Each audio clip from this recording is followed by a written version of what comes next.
To check out all our products, go to musicnomadcare.com.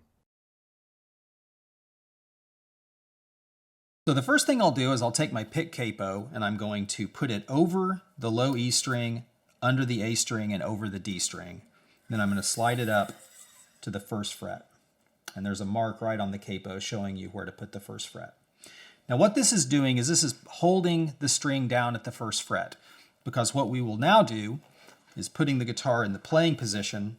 I'm going to fret the low E string at the 12th fret, and I've now created a straight edge between the first fret and the 12th fret. Grabbing my truss rod gauge, I will select the right gauge for this guitar.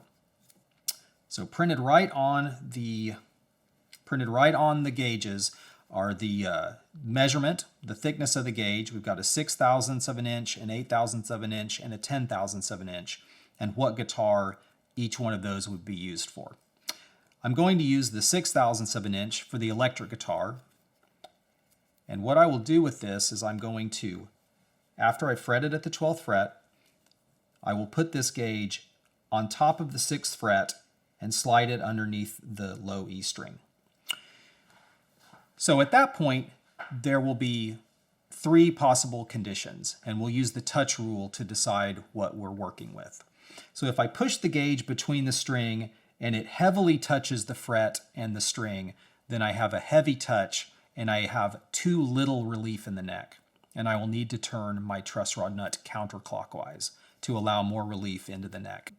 If I put the gauge on top of the fret and under the string and I have a large gap, or any gap, between the gauge and the string, I will know I have too much relief, and I will need to tighten the truss rod by turning the nut clockwise.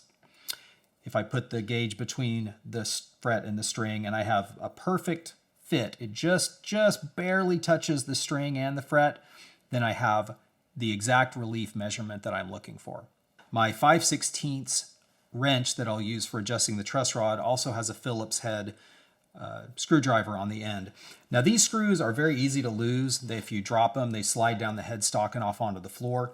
This happens to be a magnetic tip, so I don't have that problem with this. And now I've gained access to the truss rod nut. Now before we make any adjustments on the guitar, it is important to make sure that the guitar is in tune through all of these steps. You want to ensure that you have proper string tension on the neck before you take any measurements or make any adjustments. So I have the proper wrench to adjust my truss rod, and a couple of things when you're going to adjust a truss rod nut. If you go to adjust it, you want to tighten it or loosen it. If it feels stuck, just don't force it. If you really feel like you're having to put a lot of tension on it, just stop. It may be seized. It could be it's out of threading and the nut is buried on the end. It could just be rusted. Yeah, you'll want to, first of all, you'll want to try going backwards on that and loosening the nut. Try to break it loose. And if you just feel like you're in over your head at that point, just take it down to your local shop. So on this guitar, I need to tighten the truss rod. So I'm going to put my wrench on my truss rod nut and I'm going to tighten it about 1/8 of a turn. Just give it a little snug there.